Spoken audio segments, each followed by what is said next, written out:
वकीलों के हित के लिए एक बार फिर से चुनाव में उतर गए हैं पूर्व अध्यक्ष मैदान में आए हैं। जी हां, आपको बता दें कि जिस तरीके से हमारे यहाँ कई सारे चुनाव होते हैं, उस तरह वकीलों के हित के मद्देनज़र रखते हुए उन्नाव बार एसोसिएशन अध्यक्ष के चुनाव की तारीख नज़दीक आ रही, जिसमें कई अधिवक्ताओं ने अपनी किस्मत आजमाते हुए मैदान में उतरे हैं। उन्नाव बार एसोसिएशन अध्यक्ष के पद पर 2025 में अध्यक्ष पद पर रह चुके नरेंद्र कुमार अवस्थी जो एक बार फिर से मैदान में है और इस बार अधिवक्ताओं के अनेक समस्याओं को ध्यान में रखते हुए उनकी समस्याओं को जल्द पूरा करने के उद्देश्य से अध्यक्ष पद का चुनाव के लिए मैदान में है।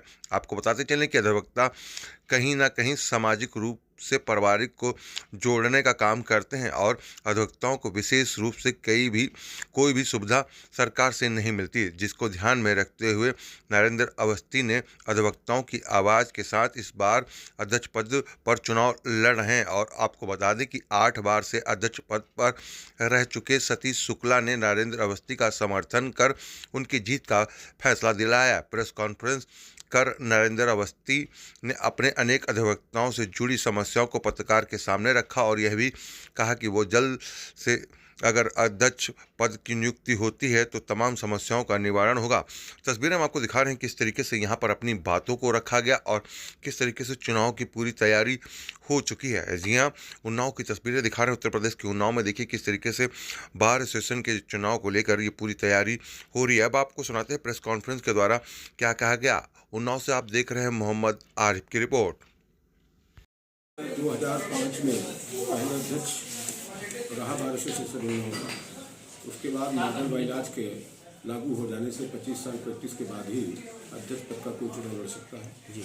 इसलिए मैं 20 वर्ष बाद पुनः अध्यक्ष पद के लिए प्रत्याशी हूँ और अगर मैं अध्यक्ष निर्वाचित हुआ तो पहली समस्या जो हमारे यहाँ अधिवक्ता की मृत्यु पर स्ट्राइक नहीं होती है, कन्वीनेंस नहीं होता है, प्राथमिकता के आधार पर वो पहले करूँगा। और उसके बाद बार एसोसिएशन उन्नाव के भवन में कहीं भी अधिवक्ताओं के आराम करने का कोई कक्ष नहीं है जिसमें हमारे बुजुर्ग अधिवक्ता या बाहर से आने वाले अधिवक्ताओं को थोड़ा आराम का मौका मिल सके।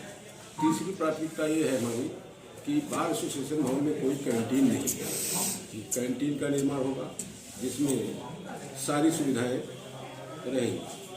चौथी प्राथमिकता ये है कि हमारी बार एसोसिएशन के संचालन में जो रामलीला मैदान है उसमें बाहरी तत्वों का बड़ा प्रवेश है और वहाँ डिस्टर्ब कर रहे हैं, उस पर सुंदरीकरण कराऊंगा। रामलीला मैदान की बाउंड्री होगी, 4 उसमें अंदर गेट के 2 बनेंगे। और जो अगली हमारी प्राथमिकता है वो ये है कि पूरे उत्तर प्रदेश और देश में अधिवक्ताओं के साथ घटनाएं हो रही हैं, हत्याएं हो रही हैं, परंतु सरकारें उनको आर्म्स लाइसेंस नहीं दे रही। उस पर बिल्कुल भागीरथी प्रयास करूंगा कि प्रत्येक अधिवक्ता को शस्त्र लाइसेंस निर्गत किया जाए और वो अपनी आत्मसुरक्षा के लिए मजबूत हो सके। और अंतिम जो हमारी योजना है वो ये है कि जो हमारे नए अधिवक्ता आए हैं जी, उनको कम से कम 3 से 5 वर्ष तक स्टाइपेंड के रूप में 3000 से 5000 रुपये तक का उनको हर माह भत्ता मिले।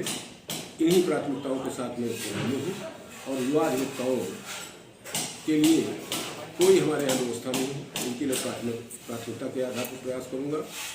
और जो हमारे बुजुर्ग अधिवक्ता हैं, वरिष्ठ अधिवक्ता हैं, उनका भी ध्यान रखा जाएगा। बार और बेंच का सामंजस्य बना रहे, इस पर भी ध्यान रखा जाएगा।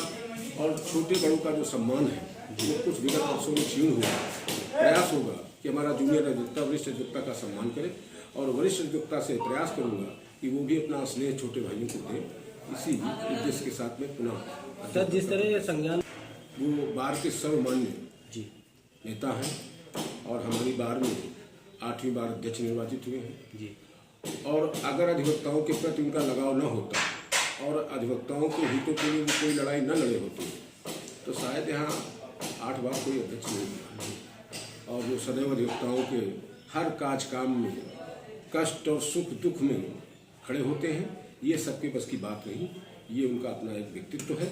और उनके आ जाने से निश्चित तौर से एक बहुत बड़ा इजाफा हमारे मतों में होगा, क्योंकि उनकी भी लोकप्रियता अधिवक्ताओं से है और अधिवक्ताओं के जो रुझान आ रहे हैं वो इसको देखते हुए हमारे अध्यक्ष जी ने हमारे समर्थन की घोषणा की है। निश्चित तौर से इनकी घोषणा से हम और अत्यधिक